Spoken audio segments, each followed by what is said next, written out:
एक बार धरती लोक पर 4 व्यक्तियों की मृत्यु एक साथ हुई थी। वे चारों अलग अलग प्रदेश के अलग अलग शहर के रहने वाले थे। संयोग से उन चारों का अंत समय आ गया। एक ही समय पर यम के दूत उन चारों को लेने के लिए आए। मरने वालों में एक तो किसी शहर का राजा था, एक बड़ा धनी व्यापारी था, तीसरा एक पूजा पाठ जप तप करने वाला पंडित था और चौथा एक मजदूर था जो दिन भर मेहनत मजदूरी करके अपने परिवार का पालन पोषण करता था।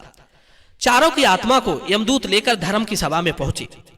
चारों उनके सम्मुख खड़े होकर ये सोच रहे थे कि कौन स्वर्ग में जाएगा और कौन नरक में। धर्मराज अभी गद्दी पर विराजमान नहीं हुए थे। उससे पहले ही वे चारों आपस में बातचीत करते हुए स्वयं को ही स्वर्ग का दावेदार ठहरा रहे थे। सबसे पहले राजा बोला कि देखो, मुझे तो धर्मराज पक्का ही स्वर्ग में भेजेंगे, क्योंकि मैं एक विश्वविख्यात राजा हूं। मैंने अपने शुभ कर्मों से धरती लोक पर अपना खूब नाम कमाया है। चारों तरफ लोग मेरे अच्छे कर्मों की चर्चा करते हैं। कभी कोई मेरे द्वार से खाली हाथ नहीं गया। जो आया मैंने उसे इतना दिया कि वो जीवन भर मेरा नाम नहीं भूल पाएगा। हर तरफ मेरे नाम का यशोगान हो रहा है। मेरे द्वारा लुटाए गए दान से लाखों लोगों को खाने को अन्न मिला है, रहने को आश्रय मिला है। इसलिए मेरे कर्मों को देखते हुए धर्मराज पक्का मुझे ही स्वर्ग में भेजेंगे। राजा की बात सुनकर वो धनवान व्यापारी कहने लगा, हे भाई, मैंने भी पृथ्वी पर रहकर खूब धन कमाया और उस धन से मैंने लाखों लोगों की सहायता की। मैंने अपनी कमाई का 11वां हिस्सा सदैव दीन दुखियों की सहायता में लगाया है। मेरे शुभ कर्म को देखते हुए धर्मराज मुझे ही स्वर्ग में भेजेंगे। ये बात मैं पहले से जानता हूं। व्यापारी की बात सुनते ही पंडित जी कहने लगे, अरे भाई, क्यों व्यर्थ की बातें करते हो? स्वर्ग में जाना कोई आसान काम नहीं है। स्वर्ग में जाने के लिए दान धर्म के साथ साथ जब तक पूजा पाठ भी करना पड़ता है। इसलिए स्वर्ग में प्रस्थान तो हम ही करेंगे, क्योंकि मैंने भगवान का खूब जब तक पूजा पाठ किया है। पूरा जीवन मेरा पूजा आराधना में बीता है। मेरे शुभ कर्मों के कारण मुझे ही धर्मराज स्वर्ग का दरवाजा खोलेंगे। यह बात मैं अच्छी तरह से जानता हूं। जब इस प्रकार तीनों ने अपनी अपनी बात कह दी, अपने अपने लिए स्वर्ग का दावेदार ठहरा दिया, अब सब उस चौथे व्यक्ति मजदूर की ओर देख रहे थे कि देखें ये क्या कहता है। क्या इसने भी कोई अच्छा काम किया है या नहीं, या फिर इसका पूरा जीवन मजदूरी करते हुए दूसरे के अधीन रहकर ही बीता है। मजदूर उन सबकी बातों को चुपचाप नीचे को नजरें झुकाए खड़ा खड़ा सुनता रहा और वे तीनों बड़े गर्व के साथ अपनी अपनी प्रशंसा करते जा रहे थे। तभी धर्मराज अपने साथी चित्रगुप्त के साथ दरबार में हाजिर होते हैं। चित्रगुप्त के हाथों में एक मोटी सी किताब थी जिसमें समस्त प्राणियों के कर्मों का लेखा जोखा लिखा था। धर्मराज अपने सिंहासन पर विराजमान होते हैं। उसके बाद चित्रगुप्त ने राजा को अपने पास बुलाया और उससे पूछने लगे कि तुम बताओ, तुम तो धरती पर बड़े ही प्रख्यात राजा थे। तुमने अपने जीवन में कौन कौन से शुभ कर्म किए हैं? कितने लोगों को दुख दिया है, कितने लोगों का भला किया है?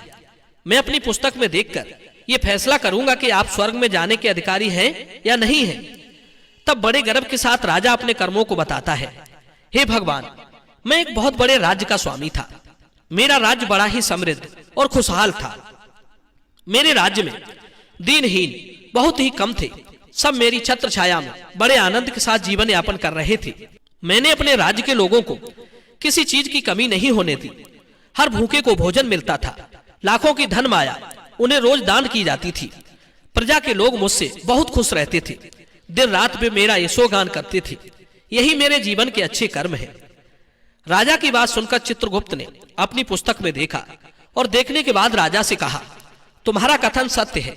सचमुच तुमने अपनी प्रजा को बहुत सुख दिया है, परंतु इसके साथ साथ तुमने अपराध भी बहुत किया है। तुमने अपनी राज्य की सीमा को बढ़ाने के लिए जितने युद्ध लड़े हैं, उन युद्धों में हजारों लाखों की संख्या में सैनिकों ने अपनी जान गंवाई है। उन सबकी मृत्यु का कारण सिर्फ तुम हो। उनके परिवारों को, उनके बच्चों को अनाथ करने वाले, उनकी स्त्रियों को विधवा बनाने वाले सिर्फ तुम हो। तुमने लोभवश हजारों परिवारों को घोर दुख दिया है। युद्ध लड़कर राज्य बढ़ाने से अच्छा था कि तुम अपने पड़ोसी देशों से मित्रता करके उनके साथ व्यापार करते। आपका राज्य तब भी समृद्ध और संपन्न होता, तुमने अपनी प्रजा को सैनिकों के रक्त से सींचकर सुखी बनाया है, इसलिए तुम स्वर्ग के अधिकारी नहीं रहे। राजा चुपचाप पीछे को हट गया। इसके बाद उस व्यापारी से पूछा, आपने धरती पर कौन कौन से अच्छे कर्म किए हैं? तब व्यापारी कहता है, हे भगवान, मैंने धरती पर जितना धन कमाया उसका 11वां भाग अच्छे कामों में लगाया है। लाखों लोगों को भोजन खिलाया है, कई आश्रमों को दान दिया है, कई बेघर लोगों को अपने धन से घर बनवाया है, कई शहरों में मंदिरों का निर्माण कराया है, जगह जगह मुसाफिरों को ठहरने के लिए धर्मशालाएं बनवाई हैं, पानी के प्याऊ लगवाए हैं, प्रत्येक तीर्थों में भंडारे करवाए हैं। यही मेरे अच्छे कर्म हैं। व्यापारी की बात सुनने के बाद चित्रगुप्त ने अपनी पुस्तक खोली, जिसमें उसके जीवन के सारे अच्छे बुरे कर्म लिखे थे। चित्रगुप्त ने बताया कि देखो, तुम जो कहते हो वो सत्य है। तुमने धरती पर खूब दान धर्म किया है, पर तुम्हारा पाप ये है कि तुमने धरती पर जो दान धर्म किया है वो तुमने उस पैसे से किया है जिसको कमाने के लिए तुमने बहुत झूठ बोला है, बहुत ठगी की है, कई चीजों में मिलावट करके बेचा है, नकली चीजों को असली के दामों में बेचा है, कितने व्यापारियों को रास्ते से हटाया है। तुम्हारे इन कर्मों से न जाने कितने लोग बीमार होकर मर गए, कितनों ने आत्महत्या कर ली, कितनों की मेहनत का पैसा तुम्हारे पास आ गया। उन सब लोगों की बद्दुआएं तुम्हारे साथ हैं। तुमने जो कुछ भी अच्छा काम किया है वो बुरे कर्म करके ही किया है, इसलिए तुम्हारे पास तुम्हारा कोई शुभ कर्म नहीं है। तुम स्वर्ग में जाने के अधिकारी नहीं हो। चित्रगुप्त की बात सुनकर व्यापारी भी उदास होकर पीछे हट गया। उसके बाद पंडित जी को बुलाया और पूछने लगे, तुमने अपने जीवन में कौन से अच्छे कर्म किए हैं? तब पंडित जी कहते हैं, हे भगवान, मेरा पुण्य ये है कि मैंने हजारों लोगों को ज्ञान दिया है, हजारों यज्ञों के अनुष्ठानों को संपन्न कराया है, हजारों के घरों में पूजा पाठ कराई है, दिन रात मैंने ईश्वर का जप किया है, हजारों कन्याओं का विवाह कराया है, लाखों पिंडदान श्राद्ध कर्म कराए हैं, अज्ञानियों को मार्ग सुझाया है। इससे ज्यादा शुभ कर्म और क्या हो सकते हैं? तब चित्रगुप्त अपनी पुस्तक में देखकर बताते हैं, हे पंडित जी महाराज, आपका कहना सर्वथा सत्य है। आपने वास्तव में हजारों लोगों को ज्ञान दिया है, लेकिन उस ज्ञान पर स्वयं कभी अमल नहीं किया। आपने सैकड़ों यज्ञ पूजा पाठ अनुष्ठान कराए, पर उनमें निस्वार्थ भाव से किया गया कोई कर्म नहीं था। इसलिए तुम स्वर्ग में जाने के अधिकारी नहीं हो। अब तो उदास होते हुए पंडित जी भी पीछे हट गए। अब बचा केवल मजदूर। मजदूर ये देखकर बड़ा हैरान था कि अब तक वो जिनको इतना महान समझ रहा था वे कोई भी स्वर्ग में जाने के अधिकारी नहीं रहे, तो मैं कैसे स्वर्ग में जा सकूंगा? मुझे तो स्वर्ग की कल्पना भी नहीं करनी चाहिए, क्योंकि मैं तो कभी पूजा पाठ जब तब यज्ञ दान करने के लायक ही नहीं था, तो शुभ कर्म कहां से करता? मैं तो मेहनत मजदूरी करके सारे जीवन अपने परिवार को पालता रहा, शुभ कर्म कहां से करता?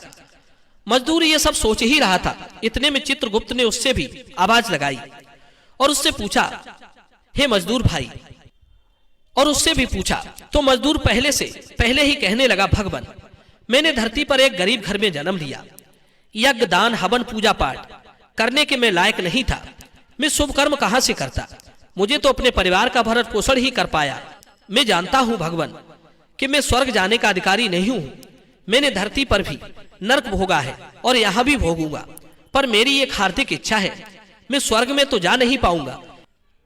मैं एक बार स्वर्ग को अपनी आंखों से झांक कर देखना चाहता हूं। इससे अधिक मेरी कोई इच्छा नहीं है, क्योंकि मैंने ऐसा कोई काम नहीं किया जो कुछ देर के लिए ही स्वर्ग में पहुंच पाता। गरीबी में पला बड़ा, काम के बाद लोगों की सेवा के लिए मेरे पास समय नहीं रहता।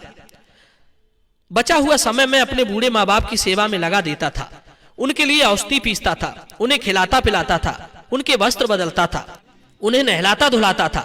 यही मेरी दिनचर्या थी। मुझे तो मंदिर जाने का भी समय नहीं मिल पाया। मजदूर की बात सुनकर चित्रगुप्त ने अपनी पुस्तक में देखकर पूछा, हे मानव, तुम ध्यान करके सोचकर बताओ, तुमने कभी तो कोई शुभ कर्म किया होगा। तब मजदूर अपने पूरे जीवन काल के घटनाक्रम को याद करता है। तब उसे याद आया कि एक बार उसे बहुत तेज भूख लगी थी। वो रोटी खाने के लिए बैठा ही था कि इतने में वहां एक बहुत ही कमजोर कुत्ता टहलता हुआ आ गया, जो ठीक से चल भी नहीं पाता था। वो आकर मेरे सामने बैठ गया और मेरी रोटी को गौर से देखने लगा। मैं समझ गया कि वो कुत्ता भूखा है। मेरे अंदर से आवाज आई कि एक भूखे बेजुबान जानवर को छोड़कर तू कैसे अकेला खा सकता है। वो भी मेरे पास आकर के बैठ गया।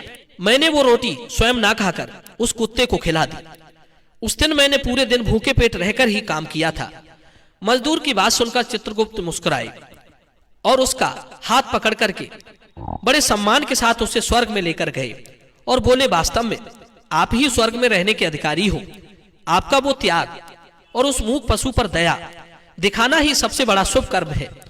मनुष्य जो भी काम निस्वार्थ भाव से करता है, वास्तविक उसका ही उसे सबसे बड़ा पुण्य मिलता है।